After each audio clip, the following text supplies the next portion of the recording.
Welcome students. We are starting Unit 5 with the concepts of economics.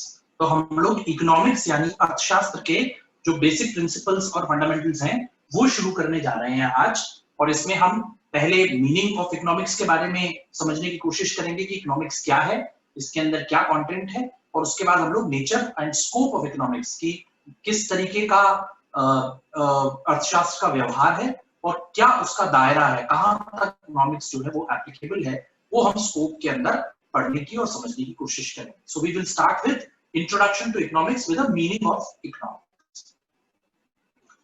Economics क्या है? अगर आप बहुत ध्यान से देखेंगे तो इकोनॉमिक्स आपके आसपास की हर चीज है, लेकिन अगर हम उसको टेक्निकल भाषा में समझने की कोशिश करें कि अर्थशास्त्र की भाषा में क्या है, तो सबसे पहले तो इकोनॉमिक्स शब्द का जन्म ग्रीक शब्दों से, और ये दो ग्रीक शब्द हैं, ओइकोस और निमेन. ये दो शब्द हैं. ओइकोस जो है वो ग्रीक भाषा में अगर आप हिंदी में ट्रांसलेट करें तो घर से उसका मतलब है, और निमेन जिसको आप मैनेज या काम चलाने के अर्थ में लेते हैं. तो ये दो ग्रीक शब्दों से इकोनॉमिक्स शब्द का जन्म हुआ है, और इसका जो लिटरल मीनिंग है, जो ग्रीक शब्दों का शाब्दिक अर्थ है, वो है घर चलाना या मैनेजिंग अ हाउस. और जब आप अपना घर चलाते हैं तो उसका क्या मतलब होता है? उसका मतलब ये होता है कि आपके पास जितना संसाधन, जितना धन उपलब्ध है, उससे आप अपनी सारी जरूरतें पूरी करते हैं, और सारी जरूरतें इस तरह से पूरी करते हैं कि आप सारी जरूरतें भी पूरी कर सकें और आपको जो है सेटिस्फैक्टरी तरीके से आपको काम को कंप्लीट कर सके. हर वांट यानी हर नीड को, हर आपकी जो डिमांड है, उसको आप उतने ही रुपयों, उतने ही संसाधनों के अंदर उसको कंप्लीट कर सकें. तो अगर हम इस ग्रीक शब्दों से जन्मे हुए इकोनॉमिक्स शब्द को और उसके मीनिंग को, मैनेजिंग अ हाउस होल्ड के मीनिंग को अगर हम एक डेफिनेशन में बदले, एक मीनिंग में बदले, तो हमारे को समझ में आता है कि economics is a study of ways in which people manage their household using the resources to satisfy their wants. लोग जो हैं, इकोनॉमिक्स क्या है? कि लोग किस तरह से अलग-अलग संसाधनों को, दिए हुए संसाधनों को इस्तेमाल करके अपनी अलग-अलग जरूरतों को पूरा करते हैं और उससे फिर सेटिस्फैक्शन हासिल करते हैं. तो इकोनॉमिक्स जो है अध्ययन की एक शाखा है, अध्ययन की एक शाखा है. Definitions of economics by economists. So, अब हम इकोनॉमिक्स में अलग-अलग समय में अलग-अलग जो विद्वान हुए, जिनको हम इकोनॉमिस्ट कह सकते हैं या अर्थशास्त्री कह सकते हैं, अलग-अलग वक्त में उन लोगों ने अलग-अलग तरीके से इकोनॉमिक्स को डिफाइन किया. मॉडर्न इकोनॉमिक्स अगर हम सबसे पहले देखने की कोशिश करें तो मॉडर्न इकोनॉमिक्स का जन्म एडम स्मिथ के साथ माना जाता है, जिनको फादर ऑफ इकोनॉमिक्स की. लेकिन एडम स्मिथ से पहले मैं आप लोगों को दो तीन बात छोटी और बताना चाहूंगा, जो मैंने आप लोगों को इससे पहले भी, जब हम अकाउंटिंग और बुककीपिंग पढ़ रहे थे, तब भी मैंने आप लोगों को विशेष तौर पे समझाया था कि जो ये एडम स्मिथ थे, इन्होंने लगभग 1776 के आसपास इकोनॉमिक्स को समझाने की और इकोनॉमिक्स की परिभाषा देने की कोशिश की.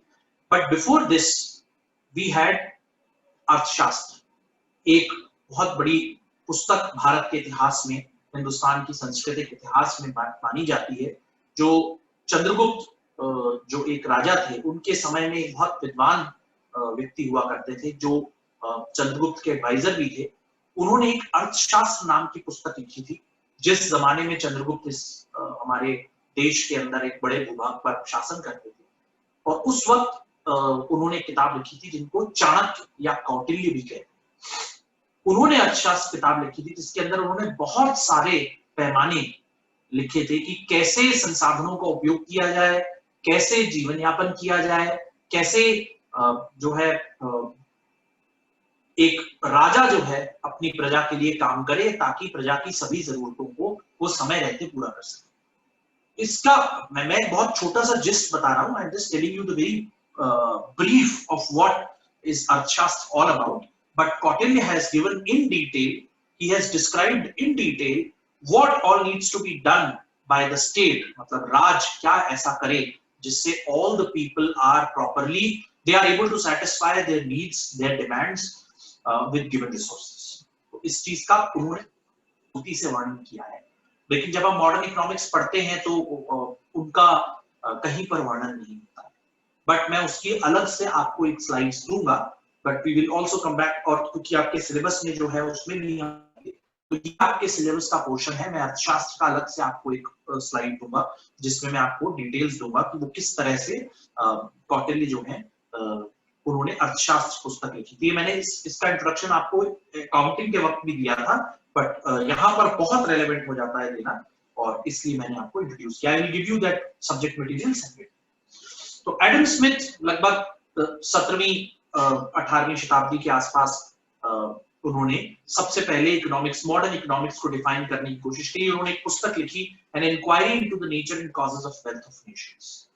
किस तरह से जो राष्ट्र हैं दुनिया में अलग अलग, उन्होंने जो अपनी पैसा इकट्ठा किया, जो उन्होंने धन संपत्ति अर्जित की, वो किस तरह से करी, क्या उसका नेचर है, क्या वजह थी कि लोगों के राष्ट्र के पास पैसा आया।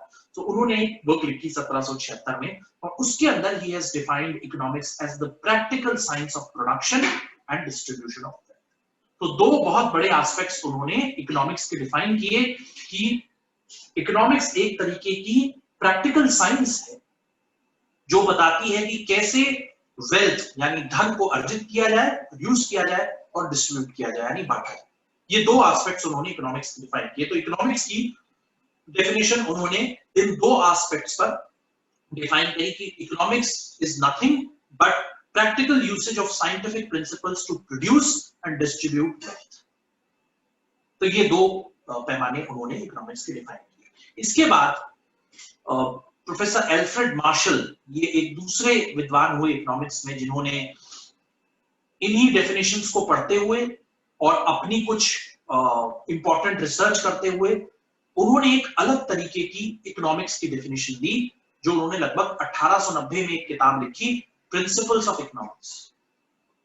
तो उन्होंने उस किताब के अंदर एक नए तरीके के आयाम दिए इकोनॉमिक्स को लेकर, अर्थशास्त्र को लेकर एक नया आयाम दिया, और उनकी डेफिनेशन को वेलफेयर डेफिनेशन कहा जाता है। वेलफेयर डेफिनेशन का मतलब है विकास से संबंधित परिभाषा इकोनॉमिक्स की, विकास से संबंधित परिभाषा, कल्याण से संबंधित, वेलफेयर से ज्यादा बेहतर मतलब है कल्याण। तो उन्होंने ये दिखाया कि पॉलिटिकल इकोनॉमी और इकोनॉमिक्स, उन्होंने पॉलिटिकल इकोनॉमी शब्द का यूज किया क्योंकि जो हर देश में राजा होता है, हर देश में जो शासन होता है, जो एडमिनिस्ट्रेशन होता है, वो पॉलिटिकल पार्टी एक तरीके से उसको गवर्न करती है ज्यादातर देश। तो पॉलिटिकल इकोनॉमी, क्योंकि इकोनॉमी की दिशा, इकोनॉमी की पॉलिसी, इकोनॉमी के काम करने का तरीका, ये सब पॉलिटिकल पार्टी का एक एजेंडा होता है, उसको इंप्लीमेंट करती है सरकार जब सेक्टर में पहुंचती है। हमारे देश में भी जो सरकारें हैं वो अपने एजेंडा के हिसाब से उसको चलाती है, इसलिए उन्होंने पॉलिटिकल इकोनॉमी शब्द का इस्तेमाल किया। तो उन्होंने कहा पॉलिटिकल इकोनॉमी या इकोनॉमी एक ऐसी शाखा है जिसमें आप स्टडी करते हैं कि कैसे मैनकाइंड अपना ordinary business of life run करता है, अपना साधारण जीवन यापन करने के लिए क्या कुछ एक ह्यूमन बीइंग करता है या पूरी जो मानव जाति है वो करती है, उसको आप उसकी स्टडी को आप इकोनॉमिक्स कहते हैं। उसके अंदर उन्होंने आगे एक बात बोली कि it examines that part of individual and social action which is most closely connected with the attainment and with the use of material requisites of well-being। अपने कल्याण के लिए उन चीजों को इकोनॉमिक्स एग्जामिन करती है जो एक इंडिविजुअल या एक सोसाइटी या एक नेशन, एक इंडिविजुअल, एक सोसाइटी और एक नेशन अपने कल्याण के लिए जो मटेरियल संसाधन जुटाती है अपने कल्याण के लिए, उसकी एक्टिविटीज को स्टडी करना इकोनॉमिक्स है। तो दो हिस्सों में इस डेफिनेशन को हम बांटते हैं। पहला कि इकोनॉमिक्स कैसे है, प्रोफेसर एल्फ्रेड मार्शल के हिसाब से इकोनॉमिक्स स्टडी करता है कि एक ह्यूमन बीइंग अपनी ऑर्डिनरी बिजनेस, अपनी ऑर्डिनरी लाइफ को कैसे रन करता है, कैसे वो जीता है, कैसे खाता है, क्या चीजें वो एक्वायर करता है। और इसका दूसरा एस्पेक्ट ये है कि इन्होंने इस स्टडी को रिलेट किया कि इकोनॉमिक्स क्या स्टडी करता है, इंडिविजुअल, सोसाइटी और नेशन की उन एक्टिविटीज को क्लोजली मॉनिटर करता है, एग्जामिन करता है, जिसमें वो लोग अपने उद्देश्यों की पूर्ति के लिए, अपने मटेरियल डिमांड्स को पूरा करने के लिए अपने संसाधनों का इस्तेमाल करते हैं ताकि उनका कल्याण। ये चीज इकोनॉमिक्स में इन्होंने डिफाइन करी। तो इन्होंने एडम स्मिथ से एक कदम आगे जाकर के केवल देश का या समाज का धन अर्जन करना और बांटने का तरीका ही इकोनॉमिक्स है, उसमें एक नया आयाम जोड़ दिया।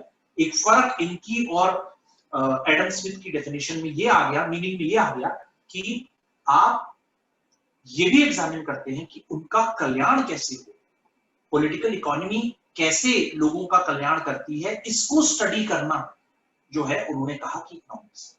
और उसमें उन्होंने ये कहा कि कैसे एक इंडिविजुअल, कैसे एक सोसाइटी और कैसे एक नेशन एफर्ट्स करता है अपने कल्याण के लिए और अलग अलग रिसोर्सेस का इस्तेमाल करके कैसे वो मटेरियल ऑब्जेक्टिव्स अपने पूरे करता है, अपने जीवन जीने के अलग अलग तरीके को पूरा करता है, वो स्टडी करना इन्होंने इकोनॉमिक्स की डेफिनेशन को अचानक से काफी बड़ा बना दिया लगभग 100 साल के।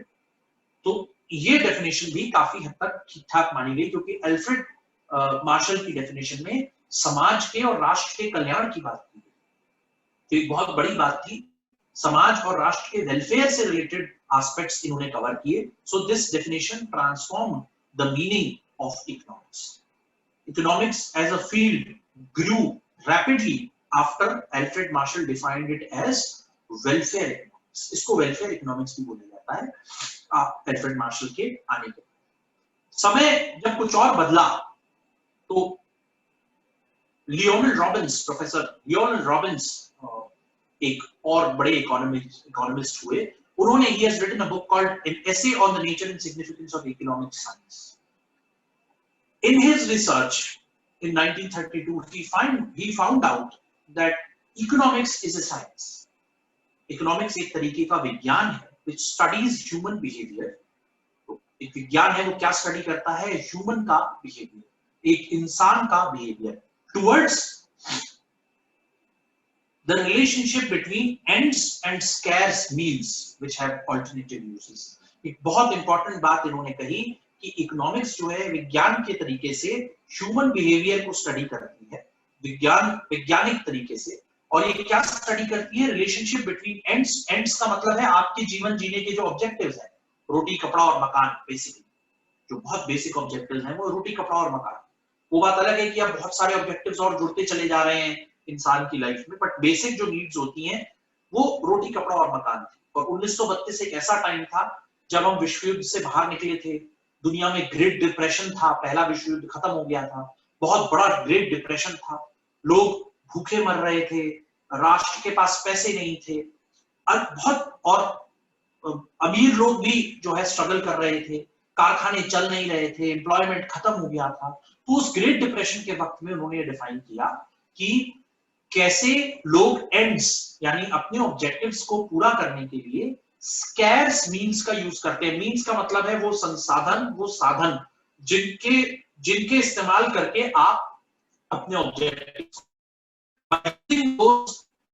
limited means, limited resources, you achieve your life, household objectives, livelihood objectives.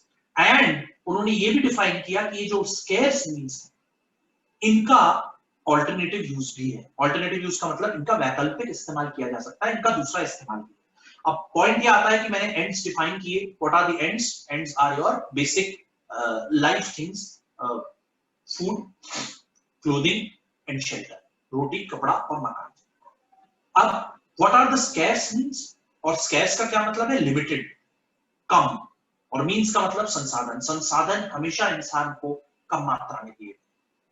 जैसे आप अगर बहुत ध्यान से देखेंगे तो इस दुनिया का 85%, 87% एरिया पानी से घिरा है, बट सारा का सारा पानी पीने योग्य नहीं है। You can not use for the purpose of drinking. तो आप देखिए जो पीने का पानी है वो लिमिटेड है, राइट? हर तरीके की गैस जो एनवायरनमेंट में है not useful for our health. There are a couple of gases which are useful for your health. Oxygen is the main portion.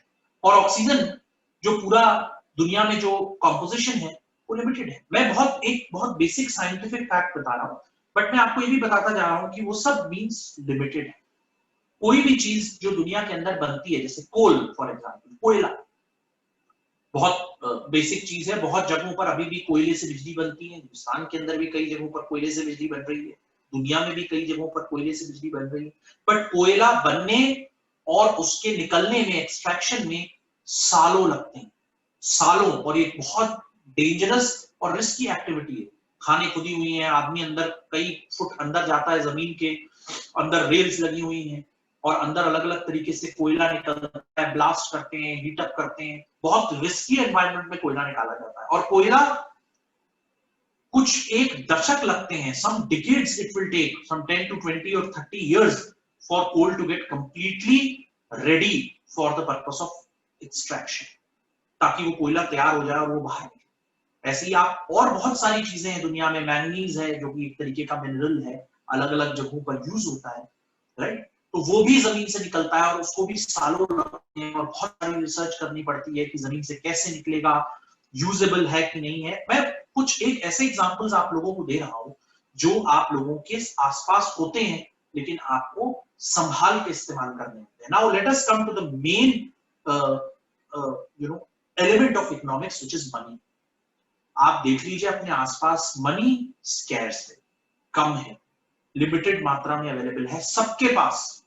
I am not talking about people who are big capitalists, people who are Tatas, people who are Ambanis, people who are having big corporations, मैं उनकी बात नहीं कर रहा हूं फिलहाल। मैं इस कंट्री की 80 से 90% पॉपुलेशन की बात कर रहा हूं जिसके पास मनी भी लिमिटेड क्वांटिटी में। और हमको ये ध्यान रखने की जरूरत है कि वो जो मनी है वो हम लोग किस तरह से, किस किस जगह पर इस्तेमाल करें, अपने कौन कौन से लाइफ के ऑब्जेक्टिव्स को कंप्लीट करने के लिए इस्तेमाल करें, ये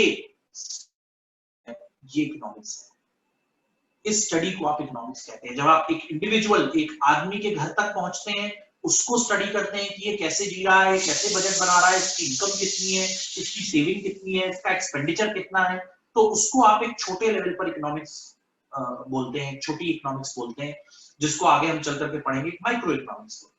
When you go to the level of society or nation or state, जैसे हिंदुस्तान है, उत्तर प्रदेश है, इस लेवल पर आप देखते हैं कि उत्तर प्रदेश में लोग, कितने लोगों के पास एम्प्लॉयमेंट है, कितने लोगों के पास सैलरीज हैं, सरकार के पास कितनी आमदनी होती है, कितना टैक्स सरकार लेती है, कितना टैक्स लेने के बाद सरकार उसे कहां-कहां पर इन्वेस्ट करती है, कितने रोड बनाती है, कितने लोगों को सब्सिडी देती है, एटसेट्रा एटसेट्रा। इन सारी चीजों को एनालाइज करना, सरकार के पास कितने माध्यम है कमाने के, टैक्स जो सबसे बड़ा माध्यम है, चाहे वो डायरेक्ट टैक्स हो, चाहे वो इनडायरेक्ट टैक्स हो, लोगों की सैलरी पे टैक्स लेती है सरकार, प्रोडक्ट्स के प्रोडक्शन पे टैक्स लेती है सरकार, डिस्ट्रीब्यूशन पे टैक्स लेती है, गुड्स एंड सर्विसेज टैक्स। तो और कुछ कंपनियां सरकार की खुली हैं जो सरकार को डिविडेंड देती हैं कमा करके। तो इस तरीके की इनकम सरकार के पास है। सरकार को भी ये सोचना है कि उसकी पॉपुलेशन कितनी बड़ी है और उसके पास कितना पैसा है, उस पॉपुलेशन में वो पैसा बराबर बांटा जाए सुविधाओं के तौर पर। कभी भी पैसा ऐसा नहीं होता कि सरकार के पास टैक्स आया, सरकार 500 रुपए हर आदमी को बांटना शुरू कर देती है, नहीं।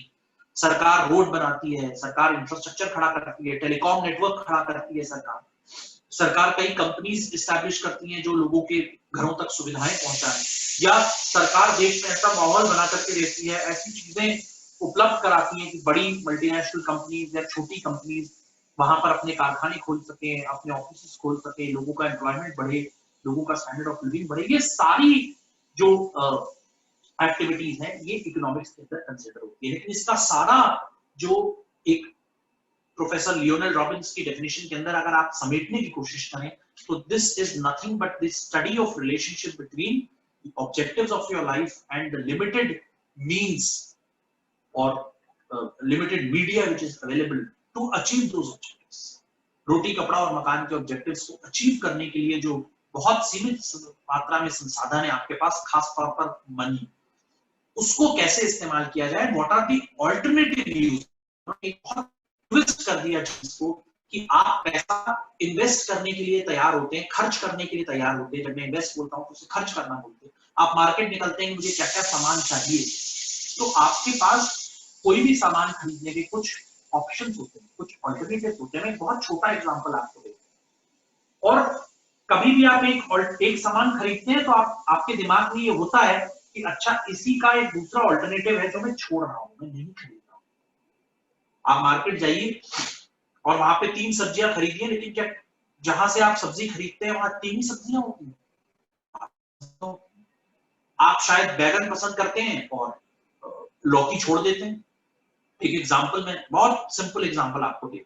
सो these are alternative uses that you are leaving out some of the options and buying the other one. That is what is alternative uses of limited means. Because आपके पास 50 रुपए का नोट है, आपके पास 1 किलो आपको सब्जी खरीदनी है, उस 50 रुपए के अंदर आप क्या खरीदना चाहेंगे? आप क्या वो सब्जी खरीदना चाहेंगे जिससे वो 50 रुपए आपको सेटिस्फैक्शन दे? हो सकता है कि आपको मन हो कि आप मशरूम खा लें, पनीर खा लें, लेकिन उस 50 रुपए में आप आलू खरीद के ले आए। The point is, this is the way, this is the, ये जो ह्यूमन बिहेवियर है कि मैं खाना चाहता था पनीर या मशरूम, मैं खरीद के ले आया 1 किलो आलू। This is the human behaviour and the relationship between your objective and the way you are achieving your objective by making alternative uses। ठीक, मुश्किल वक्त में इंसान अपनी सेविंग्स का इस्तेमाल करता है। तो इसमें देखिए, एंड्स को उन्होंने ह्यूमन वांट्स बताया है, मीन्स को उन्होंने resources with which wants are fulfilled, जिसमें मनी या कुछ और मनी रिलेटेड जो रिसोर्सेज हैं वो मुख्य।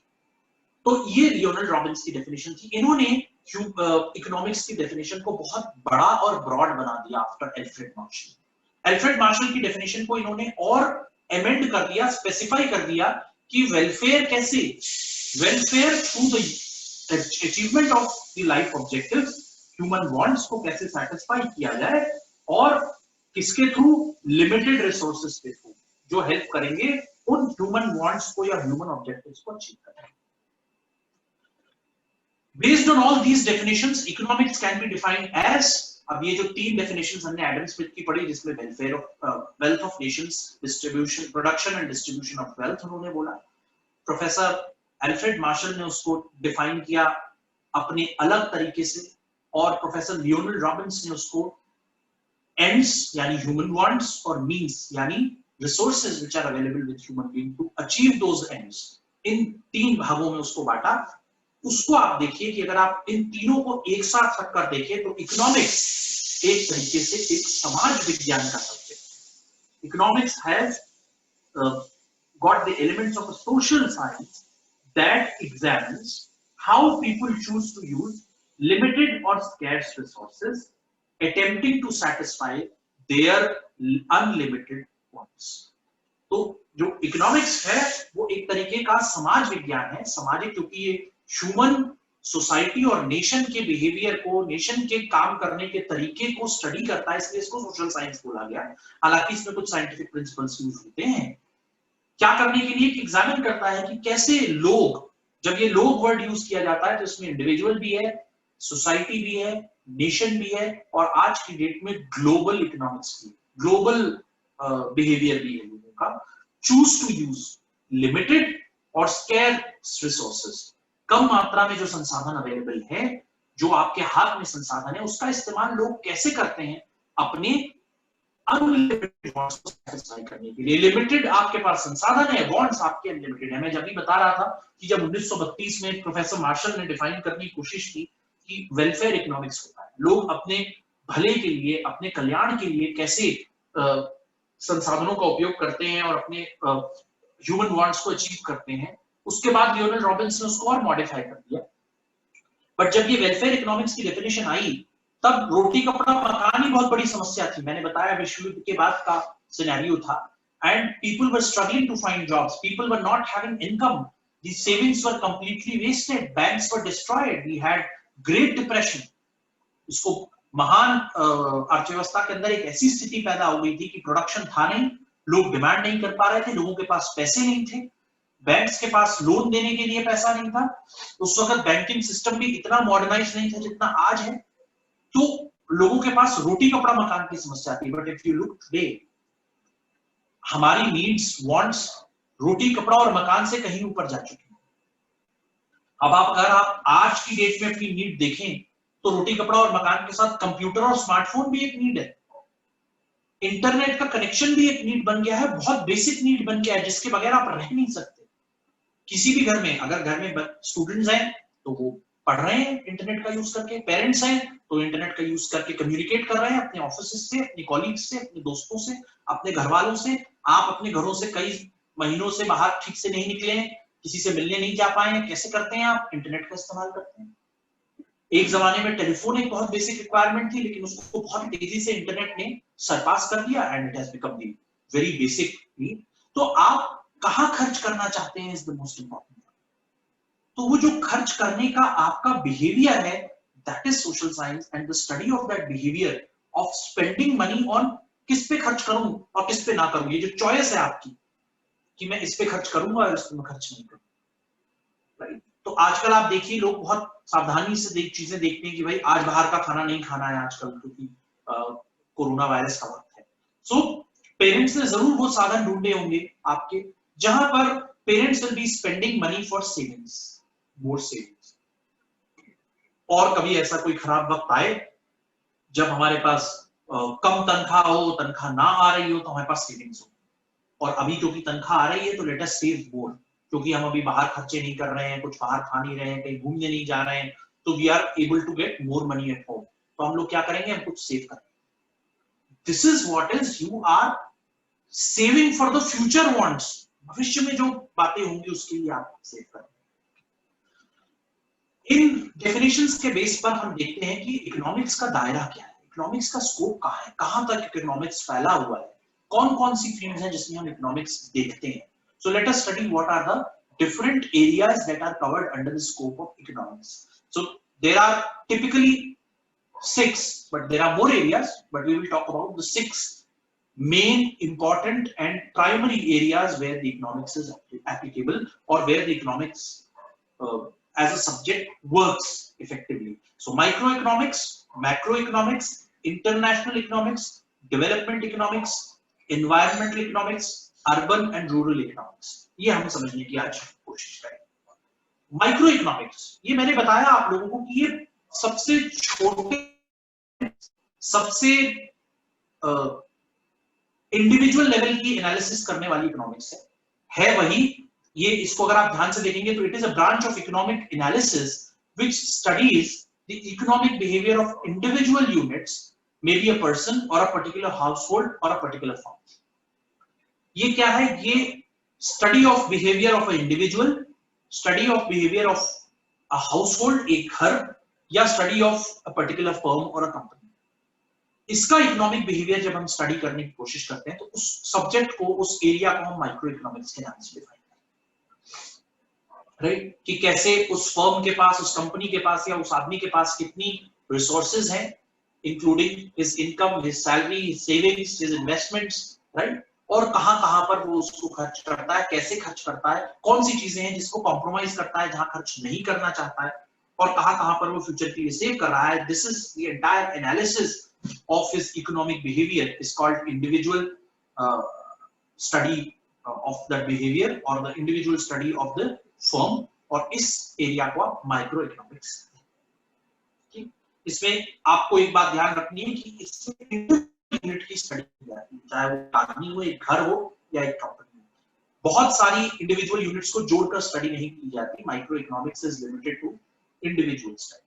तो अगर आप माइक्रो इकोनॉमिक्स के अंदर आगे चल करके देखेंगे तो price and value theory of the household, right, और ऑफ द फर्म और ऑफ द इंडस्ट्री, ये 3 चीजें इसके अंदर कवर होते हैं। हम देखते हैं कि what is the price and what is the value at the individual household level, at company level और एट इंडस्ट्री। तो हम लोगों ने ट्रेड और इंडस्ट्री बड़े अच्छे से पढ़ा है इस बार। तो इंडस्ट्री का मतलब एक पर्टिकुलर इंडस्ट्री की स्टडी भी माइक्रो इकोनॉमिक्स कहलाती है। जैसे आप किसी सीमेंट की इंडस्ट्री का स्टडी कर रहे हैं, स्टील की इंडस्ट्री का स्टडी कर रहे हैं, राइट, उसको भी आप माइक्रो इकोनॉमिक्स बोलेंगे, क्योंकि इंडिविजुअल यूनिट है एक पर्टिकुलर इंडस्ट्री। पूरी इकोनॉमी की स्टडी नहीं कर रहे हैं आप, केवल एक इंडस्ट्री की स्टडी कर रहे हैं। ऑयल एंड नेचुरल गैस एक इंडस्ट्री है, ऑयल एक इंडस्ट्री है, नेचुरल गैस एक अलग इंडस्ट्री बन गई है। तो एक इंडस्ट्री की स्टडी, उसका प्रोडक्शन, उसका डिस्ट्रीब्यूशन, उसकी वेलफेयर थ्योरी, उसका benefit to the society at large, ये अगर आप स्टडी करते हैं तो ये माइक्रो इकोनॉमिक्स कहलाती है। मैक्रो इकोनॉमिक्स जो है इसका एग्जैक्टली दूसरा पोर्शन मैक्रो इकोनॉमिक्स है। Macroeconomics is defined as that branch of economic analysis which studies behavior of not one particular unit but of all the units combined together. All the units combined together. तो ये अलग अलग industries की analysis को जोड़कर एक साथ देखना, एक पर्टिकुलर इकोनॉमी को देखना, global analysis of multiple industries को देखना, स्टॉक मार्केट को देखना बड़े लेवल पर, इसको आप मैक्रो इकोनॉमिक्स कहते हैं, जिसमें आप मल्टीपल यूनिट्स को एक साथ रख करके स्टडी करते हैं। और अगर आप मैक्रो इकोनॉमिक्स को ध्यान से देखें तो इसको क्यूमुलेटिव इकोनॉमिक्स भी कहते हैं या एग्रीगेटिव इकोनॉमिक्स भी कहते हैं। एग्रीगेट का मतलब क्या है, चीजों को जोड़ दें। तो एग्रीगेटिव इकोनॉमिक्स इसलिए इसमें एग्रीगेट डिमांड एग्रीगेट सप्लाई की बात होती है, जबकि माइक्रो इकोनॉमिक्स में मैंने आप लोगों को बताया कि डिमांड और सप्लाई की बात होती है for an industry, for a company, for an individual, for an household. उसमें उस बिहेवियर की बात होती है कि एक यूनिट की सप्लाई क्या है, एक यूनिट की डिमांड क्या है, एक प्रोडक्ट की डिमांड क्या है। For example macroeconomics talks about aggregate demand and aggregate supply, कि केवल एक यूनिट भर नहीं, एक सोसाइटी या कंट्री एट लार्ज की इकोनॉमिक एनालिसिस या इकोनॉमिक बिहेवियर स्टडी करना दुनिया भर में अलग अलग इंडस्ट्रीज का, उसको आप मैक्रो इकोनॉमिक्स। ठीक, तो ये दूसरे तरीके का स्कोप हो गया। तीसरा हम देखते हैं इंटरनेशनल इकोनॉमिक्स। ये जो है मैक्रो इकोनॉमिक्स की तुलना में एक नया कॉन्सेप्ट है। मैक्रो इकोनॉमिक्स में ऑब्वियसली आप ग्लोबल लेवल पर किसी भी चीज को स्टडी कर सकते हैं, but when you talk about international economics, ये economic behaviour of different countries, what is happening in the trade and industry of different countries, कैसे एक कंट्री दूसरी कंट्री के साथ ट्रेड कर रहा है, कैसे एक कंट्री दूसरी कंट्री को एक्सपोर्ट कर रहा है और कैसे एक दूसरे के साथ इंपोर्ट चल रहा है।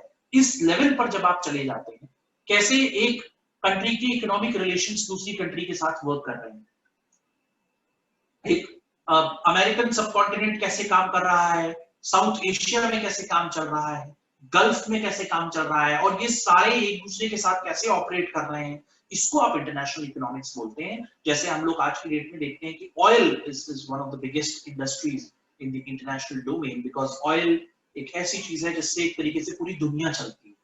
व्हेन आई से oil, it is crude oil, जिससे पेट्रोल, एलपीजी, गैसोलीन और ये बहुत सारी चीजें और हम प्रोड्यूस करते हैं, पेट्रोल डीजल रिफाइन करके क्रूड ऑयल को। उससे जो है हमारा इंटरनेशनल इकोनॉमिक्स एक बेसिक तरीके से डिफाइन होता है। तो बहुत सारी चीजें हैं जिसमें डिफरेंट कंट्रीज का economic behaviour towards international economics होने लगा है। इसमें एक बहुत इंपॉर्टेंट पॉइंट मैं आज ऐड करना चाहूंगा। पिछले कुछ 5-6 सालों से अगर आपने देखा हो तो ज्यादातर कंट्रीज, अगर आप न्यूज़पेपर्स पढ़ते हैं तो ज्यादातर कंट्रीज का बिहेवियर जो है वो प्रोटेक्टिव बिहेवियर हो गया।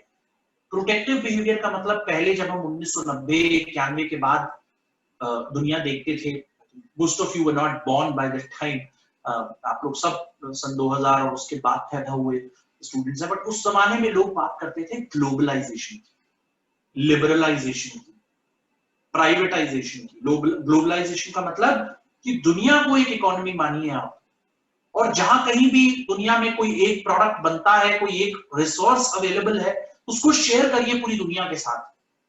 क्योंकि जरूरी नहीं है कि हिंदुस्तान में अगर एक तरीके की मिनरल अवेलेबल है, यूएस में दूसरे तरीके की मिनरल अवेलेबल है, तो एक दूसरे के साथ हम शेयर करें। तो whole world is a global economic village, ये कॉन्सेप्ट शुरू हुआ। That is why globalisation word आया, ग्लोब से। दूसरा वर्ड ये आया कि लिबरलाइजेशन, लिबरल बनना, थोड़ा स्वतंत्रता देना। किसमें? इकोनॉमिक पॉलिसीज में। दुनिया को as one global economic village देखना शुरू करें, अपनी इकोनॉमिक पॉलिसीज को लिबरलाइज करिए, स्वतंत्र बनाइए, जिससे लोग आपके देश में आ सकें, आपके देश से बाहर जा सकें, पैसा विदेश से हिंदुस्तान में आ सके, हिंदुस्तान से बाहर जा सके, सबका भला हो। जिसके पास जो नहीं है, स्केर्स रिसोर्सेज को हम लोग आपस में इंटेलिजेंटली बांटें, वेस्ट ना करें। अगर मेरी कंट्री के अंदर रिसोर्सेज ज्यादा है किसी चीज के, पॉपुलेशन कम है, तो मैं उन कंट्रीज के साथ शेयर करूं जिनके पास पॉपुलेशन ज्यादा है और ये रिसोर्स कम है। इस प्रोसेस को आपने एलपीजी, लिबरलाइजेशन, प्राइवेटाइजेशन, ग्लोबलाइजेशन कहा। ज्यादा प्राइवेट एंटिटीज, ज्यादा प्राइवेट कंपनीज को मौका मिले कि वो इन्वेस्टमेंट करे, अपने ऑर्गेनाइजेशंस खोले, एंटरप्रेन्योर्स को बढ़ावा मिले, उद्यमियों को, वो बड़ी कंपनीज की स्थापना करें, नए इनोवेटिव आइडियाज, टेक्नोलॉजी आए। तो इस पीरियड से हम धीरे धीरे अब एक ऐसे पीरियड की तरफ जा रहे हैं, अगर आप पिछले 6-7 सालों में देखेंगे, कि हम प्रोटेक्टिव हो गए हैं। हर कंट्री में, ज्यादातर कंट्रीज में ये होने लगा है कि हमारे देश की जॉब हमारे देश के लोग करें, हमारे देश के संसाधनों का उपयोग हम ही लोग करें। अगर आप मेक इन इंडिया इनिशिएटिव देखेंगे तो आप दुनिया भर के बड़े उद्यमियों को ये मौका दे रहे हैं कि आप हिंदुस्तान में आइए और हिंदुस्तान में आकर उत्पादन करिए और दुनिया भर में सामान बेचिए। तो एक तरीके का प्रोटेक्शन आप हिंदुस्तान के अंदर देना चाहते हैं कि मेरी कंट्री के लोगों को सारे संसाधन मिले, उनकी जॉब्स लगे, उनका स्टैंडर्ड ऑफ लिविंग बढ़े, उनकी इकोनॉमिक सिक्योरिटी बढ़े। तो ये एक तरीके का प्रोटेक्टिव स्टेप है। यूएस में आप देखिए, उन्होंने कहा कि भाई हिंदुस्तान के बहुत सारे लोग या एशिया के बहुत सारे लोग या दूसरे कॉन्टिनेंट्स के बहुत सारे लोग अमेरिका में आके नौकरी करते हैं, तो उन्होंने उसकी जो कंडीशंस थी उनको स्ट्रिक्ट कर दिया कि ज्यादा लोग हमारे देश के अंदर आकर के बाहर से काम ना करें, क्योंकि वो यूएस के लोकल नेशनल्स की नौकरियां करने लगते हैं और उन लोगों को नौकरी नहीं मिल पाती है, जिसकी वजह से सरकार को परेशानी होती है। तो ये प्रोटेक्टिव हो गया इकोनॉमिक बिहेवियर हर कंट्री का, धीरे धीरे करके प्रोटेक्टिव होगा। लोकल फॉर वोकल हिंदुस्तान ने बोलना शुरू किया, क्योंकि हिंदुस्तान बहुत सी चीजें इंपोर्ट करता है। इंपोर्ट करने की वजह से सरकार को बहुत सारी ड्यूटी लगानी पड़ती है उस पर, जिससे चीजें हिंदुस्तान में आके महंगी हो जाती है।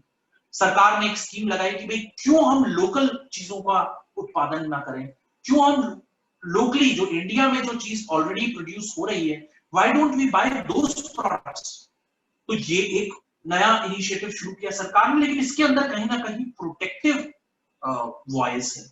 चाइना से हम बहुत सारा सामान खरीदते थे, बहुत इंपोर्ट हम चाइना से किया करते थे, तो सरकार की कोशिश थी लोकल फॉर वोकल बोल करके उन प्रोडक्ट्स के ऊपर थोड़ी रोक लगाई जाए जो हम चाइना से खरीदते हैं, because of our sentiments towards the soldiers at the boundary.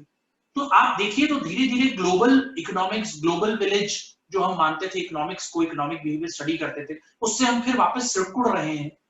हर देश अपने अंदर समेटना चाहता है चीजों, तो इंटरनेशनल इकोनॉमिक्स उसको कहते हैं। डेवलपमेंट इकोनॉमिक्स, ये एक बहुत इंपॉर्टेंट कॉन्सेप्ट शुरू हुआ। वेलफेयर इकोनॉमिक्स की बात 1932 में की गई, पहली वर्ल्ड वॉर के बाद, और जब दूसरी वर्ल्ड वॉर हुई उसके बाद यूनाइटेड नेशंस की स्थापना हुई 1945 में। आप लोगों ने संयुक्त राष्ट्र संघ के बारे में पढ़ा होगा।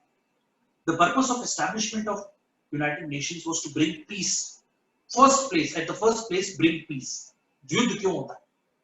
एक दूसरे को किसी न किसी बात को लेकर के, हराने को लेकर के, या उसके रिसोर्सेज पर कब्जा करने को लेकर के, या किसी चीज को लेकर के युद्ध किया जाता है।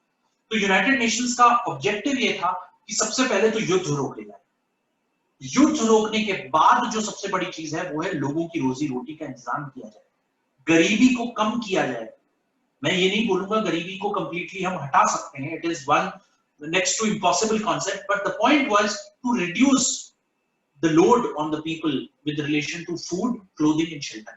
जो basic amenities हैं जिसकी स्टडी की जाती है, उसको लोगों तक पहुंचाया जाए, लोगों तक संसाधन पहुंचाए जाएं। लोग नहीं पहुंच पाएंगे संसाधनों तक, लोगों के पास पैसा नहीं पहुंचेगा, लोगों के पास अपॉर्चुनिटी दी जाए कि उनको पैसा मिले, चाहे वो नौकरियों के रूप में हो, चाहे वो अलाउंसेस के रूप में हो, चाहे वो बेरोजगारी भत्ते के रूप में हो, चाहे वो बुजुर्ग लोगों की पेंशन के रूप में हो। और ऐसा कैसे होगा? जब सरकारें पैसा कमा पाएंगी। सरकार पैसा कैसे कमा पाएगी? जब सरकारें ज्यादा से ज्यादा एंटरप्रेन्योर्स को, कंपनीज को मौका देगी कि वो आगे बढ़ें, इन्वेस्ट करें, लोगों को नौकरियां दें, उत्पादन करें, लोगों की डिमांड बढ़ाएं। उससे जो है किसी भी कंट्री, किसी भी ग्लोबल विलेज को, जिसको हम बोलते हैं कि तो पूरी पृथ्वी एक तरीके से हमारा एक समाज है, उसका विकास हो, उसकी जो इकोनॉमिक प्रॉस्पेरिटी है वो बढ़े। तो ये इस चीज को स्टडी करना, इस चीज के एस्पेक्ट्स को स्टडी करना कि कैसे लोगों तक संसाधन पहुंचे, कैसे लोगों का स्टैंडर्ड ऑफ लिविंग, जो जीवन स्तर है, उसमें सुधार हो, कैसे लोगों को नौकरियां मिले, कैसे उनकी कमाई हो, कैसे उन तक हम प्रोडक्ट्स एंड सर्विसेज को पहुंचाएं। राइट? आज देखिए हिंदुस्तान के अंदर मोबाइल फोन लगभग हर आदमी के पास है। तो एफर्ट्स हुए, डेवलपमेंट इकोनॉमिक्स का एक हिस्सा है कि आप टेलीकॉम क्रांति इस देश के अंदर लाएं। 1960 के आसपास जब हिंदुस्तान के अंदर एक बड़ा तबका गरीबों का था जो खेती करते थे लेकिन उनके पास जमीनें नहीं थी। तो एक ग्रीन रेवोल्यूशन और उसके बाद एक व्हाइट रेवोल्यूशन, नए कानून बनाए गए, मंडियां बनाई गई, किसानों को जमीनें दी गई, पट्टे खत्म कर दिए गए हिंदुस्तान के अंदर, जिसके पास जो पट्टा है उसकी जमीन है। इस तरह से छोटी छोटी जमीनें बांट दी गई, तब जाकर के हिंदुस्तान में हरित क्रांति आई, जिसने हिंदुस्तान की पॉपुलेशन को खाना खिलाने लायक अनाज का उत्पादन किया, चाहे वो गेहूं हो, दाल हो, चावल हो, सब्जियां हो, और हिंदुस्तान जबरदस्त ग्रीन रेवोल्यूशन की तरफ बढ़ा। और उसकी वजह ये थी कि एक ऐसी पॉलिसी लाई गई डेवलपमेंट इकोनॉमिक्स के थ्रू कि एग्रीकल्चरल फूड ग्रेन्स पूरे देश में सब लोगों को हमारे देश से मिले, हमें इंपोर्ट ना करना पड़े। ये आज भी हमारे देश की एक बहुत बड़ी स्ट्रेंथ है एग्रीकल्चर, कि हम लोग अपने देश में उगाया हुआ खाना खाते हैं। तो ये development economics, study of areas where you can see how human being, societies, nations can grow, can develop themselves by raising the standard of living of each individual, by making the resources available to each of the person in the economy in the world. That is what is development economics. Environmental economics, now ये एक बहुत ही important parameter अब add हो गया है पिछले 20-25 सालों में, कि आप जब इकोनॉमिक्स या डेवलपमेंट इकोनॉमिक्स की बात करते हैं, विकास और इकोनॉमिक ग्रोथ की बात करते हैं, रफ्तार पकड़ लेते हैं, इंडस्ट्रियलाइजेशन शुरू हो जाता है कंट्री के अंदर, बड़ी बड़ी इंडस्ट्रीज, फैक्ट्रीज, ऑर्गेनाइजेशंस एस्टैब्लिश हो जाती हैं, तो आप एक चीज भूल जाते हैं कि आपकी कंट्री का इकोसिस्टम, इकोनॉमिक इकोलॉजिकल बैलेंस जो एक बना हुआ है वो बिगड़ जाता है, प्रदूषण शुरू हो जाता है, रिसोर्सेज का वेस्टेज शुरू हो जाता है, और बहुत तेजी से एक एनवायरमेंटल चैलेंज खड़ा हो जाता है। अब आप देखिए, बहुत सारी फसल उगती है पंजाब हरियाणा में, और उसके बाद पराली जलाने के नाम पर वो जला दी जाती है, और अक्टूबर नवंबर में आपके यहाँ पर बहुत सारा स्मॉग इकट्ठा हो जाता है आसमान में, which is one very dangerous thing for both the environment and the people.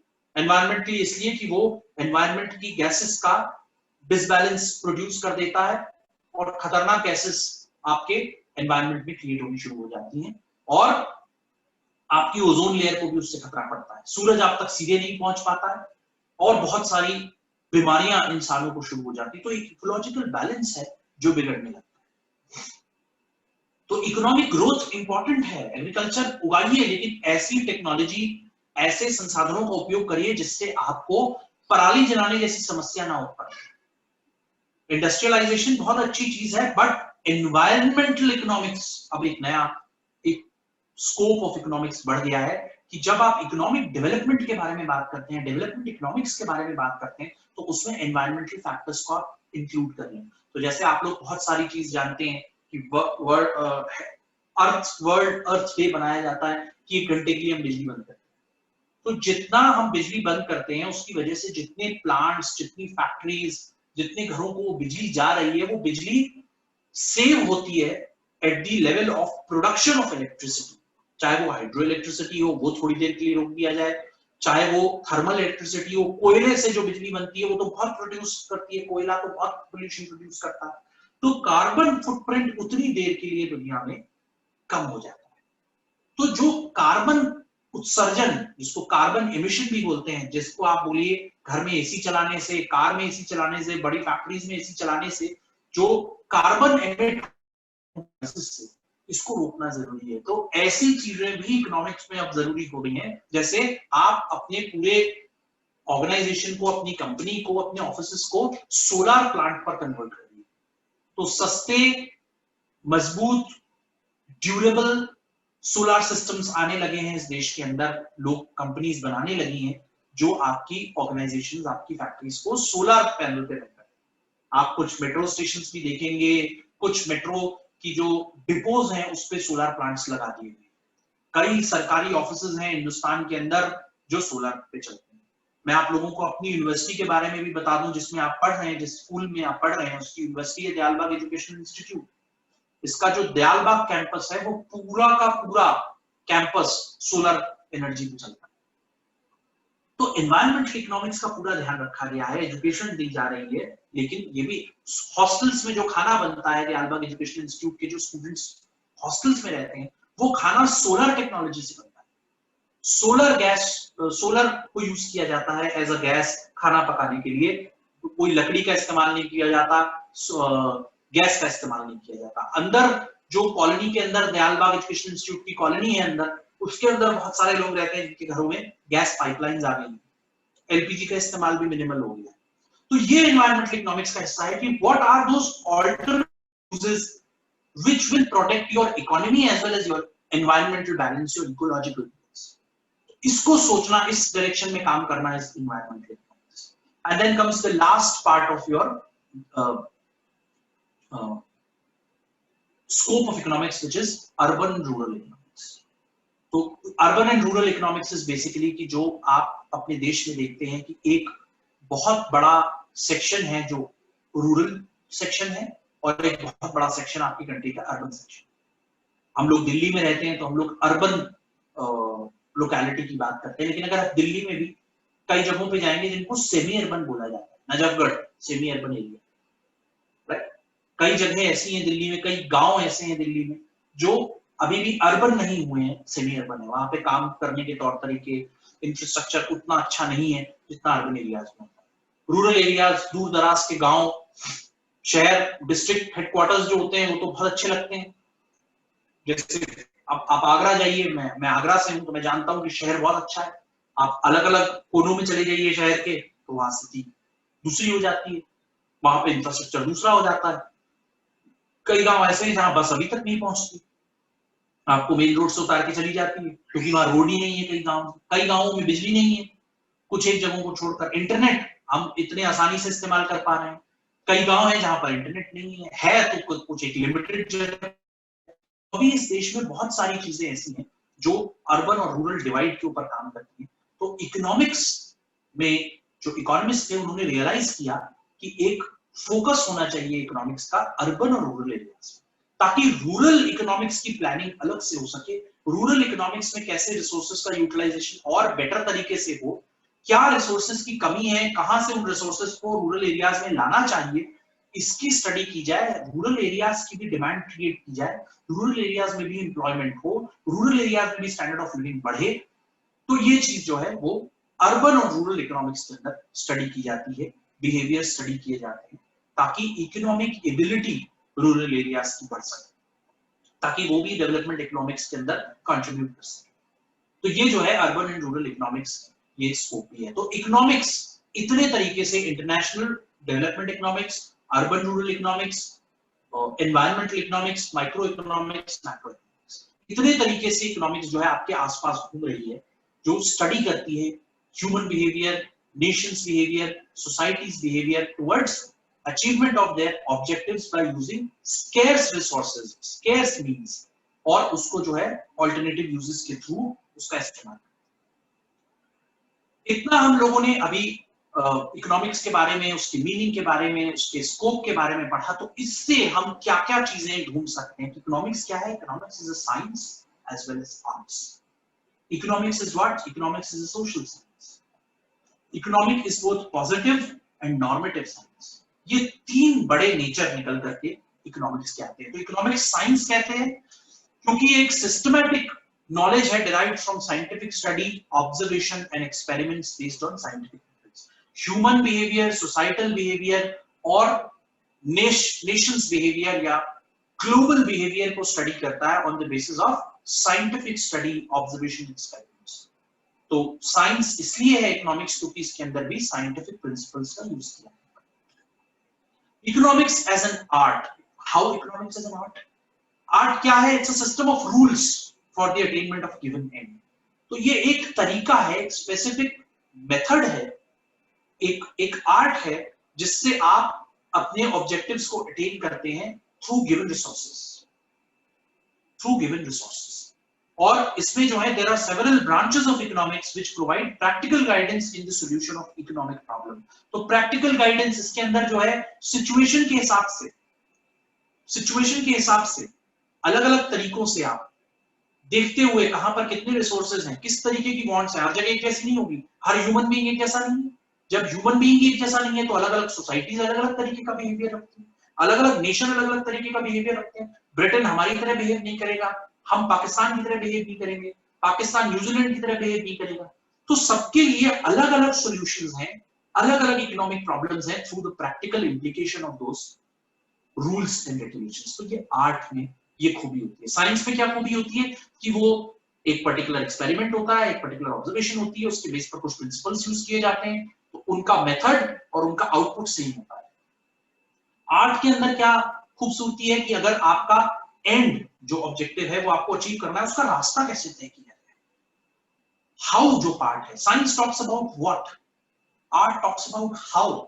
तो अलग अलग स्ट्रेटजीज का इस्तेमाल करके अलग अलग तरीकों को आप यूज करते हैं ताकि आप उन रिसोर्सेज का, स्केर्स रिसोर्सेज का बेहतर ढंग से इस्तेमाल कर सके। और जैसा मैंने कहा, एक ह्यूमन बिहेवियर दूसरे ह्यूमन बिहेवियर से अलग, एक सोसाइटी दूसरे से अलग है, एक कंट्री दूसरे से अलग है। आप तो हमारी कंट्री के अंदर देख लीजिए कैसे इस्तेमाल होता है रिसोर्सेज का मध्य प्रदेश में, और कैसे रिसोर्सेज का इस्तेमाल होता है उत्तर प्रदेश में, और कैसे रिसोर्सेज का इस्तेमाल होता है केरला में। सबकी अलग अलग नीड्स, सबकी अलग अलग वांट्स हैं। हमारे खाने के तरीके अलग हैं, कपड़े पहनने के तरीके अलग हैं, हमारे घूमने के तरीके अलग हैं। तो अलग अलग तरीके से इकोनॉमी के अंदर बिहेवियर हो रहा है, जिसपे सोल्यूशन जो है इकोनॉमिक प्रॉब्लम्स अलग अलग तरीके से क्रिएट हो। तो इसलिए जो है इकोनॉमिक्स को आर्ट भी माना जाता है। The third nature of economics is both positive and normative science. अब ये पॉजिटिव और नॉर्मेटिव साइंस क्या है? Positive science does not include what is good or what is bad to the society. सबसे पहली चीज तो पॉजिटिव साइंस ये नहीं देखती है, it does not indicate कि बढ़िया और बुरा क्या है सोसाइटी की। वो केवल आपको एक आउटपुट देती है। आप कुछ एक आउटपुट, आपने कोई साइंटिफिक एनालिसिस कर दी किसी चीज की, कोई एक आउटपुट निकाल दी, उस आउटपुट की व्याख्या करना नॉर्मेटिव साइंस का काम। नॉर्मेटिव साइंस क्या करती है, किसी आउटपुट को डिफाइन करती है वेदर इट इज गुड और बैड, इसको यूज करना चाहिए कि नहीं करना चाहिए। तो इकोनॉमिक्स के अंदर पहले तो आप पॉजिटिव साइंस यूज करते हैं जिसके आप रिजल्ट्स निकालते हैं, साइंटिफिक मेथोडोलॉजी का इस्तेमाल करते हैं और रिजल्ट्स निकालते हैं। Then you move to the normative science which defines, describes those results into good for human being और not good for human being, good for the welfare of human being, not good for the welfare of human being, और फिर आप decisions लेते हैं कि whether it is good or not। तो science के अंदर भी अगर आप देखें तो ये दो तरीके का नेचर इकोनॉमिक्स का नजर आता है। तो ये आप देखिए कि आपको कुल मिला के पॉजिटिव और नॉर्मेटिव साइंस दो तरीके से काम करते हैं। तो ये आप इसके अंदर एक एग्जांपल भी दिया हुआ है कि कैसे पॉजिटिव साइंस भी है इकोनॉमिक्स, वो भी रिजल्ट्स आपको देती है, और नॉर्मेटिव साइंस कैसे उन रिजल्ट्स को एनालाइज करके उसको वेलफेयर इकोनॉमिक्स के लिए यूज करने में मदद करती है। So this is what is positive and normative science. Economics के जो बड़े एस्पेक्ट्स हैं वो नीड्स एंड वांट्स के आसपास हैं। क्या ह्यूमन बीइंग को चाहिए, क्या उसको जिंदा रहने के लिए और अपनी लाइफ को चलाने के लिए क्या चाहिए, उसके आसपास पूरी इकोनॉमिक्स को। And the first principle is human wants are unlimited and we live in a world of limited resources. हमारी वांट्स अनलिमिटेड है, पूरा होते ही दूसरी शुरू हो जाती है। इसको आप रोक इसलिए नहीं लग सकते क्योंकि ये ह्यूमन बिहेवियर के अंदर डली हुई चीज है। जब भगवान ने ह्यूमन बीइंग को बनाया तो उसको ऐसा बनाया, वो नीचे उतरा जमीन पर तो वो ऐसा पैदा हुआ, उसकी वांट्स बढ़ती जाती है। हम छोटे बच्चे को देखते हैं, उसकी लिमिटेड वांट्स होती है, उसे दुनिया कम पता होती है। जैसे जैसे वो बड़ा होता जाता है, चीजें देखता जाता है, समझता जाता है, उसकी वांट्स बढ़ने लगती है। ये एक बहुत बेहतरीन एग्जांपल है। But we live in a world of limited resources. आपके घर के अंदर लिमिटेड सामान है, आपके पास लिमिटेड धन है, आपके पास लिमिटेड। अब मैं एक एग्जांपल देता हूं कि जैसे लोग बोल सकते हैं कि जो बहुत पैसे वाले लोग होते हैं, जैसे फॉर एग्जांपल जो अंबानीज एंड टाटास हैं, क्या उनके पास लिमिटेड नहीं है? उनके पास भी लिमिटेड है। पूछिए क्यों? उनका लाइफस्टाइल, वो जिस तरह से जीते हैं, उनके पास भी लिमिटेड है। अब वो अगर एक ऐसी गाड़ी में चलते हैं जिसका एवरेज 2 किलोमीटर पर लीटर है, तो भाई उनको कमाना भी तो उसी हिसाब से पड़ेगा ना, उनकी इनकम भी तो उतनी होनी चाहिए ना कि वो उस गाड़ी में चल सके जिसमें 2 किलो। अब हम जो कमाते हैं, हम उसमें 25 किलोमीटर पर लीटर वाली गाड़ी खरीदते हैं, उसमें भी हम देखते हैं कब हम गाड़ी न चलाएं, भाई पैसे बच जाएंगे, पेट्रोल नहीं भरवाना पड़ेगा। 81 रुपए लीटर पेट्रोल है, उनको भी ध्यान देना होगा कि डीजल या पेट्रोल कितने रुपए लीटर है और मेरी कमाई कितनी है। तो उनके पास भी लिमिटेड रिसोर्सेज।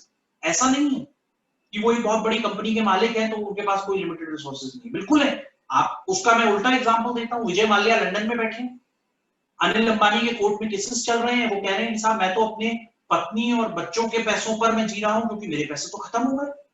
खत्म कैसे हो गए? वो तो अनिल अंबानी थे। तो उनकी कंपनी डूब गई, बैंक से मुकदमा कर दिया उनके ऊपर कि हमारे लोन नहीं चुका रहे हैं।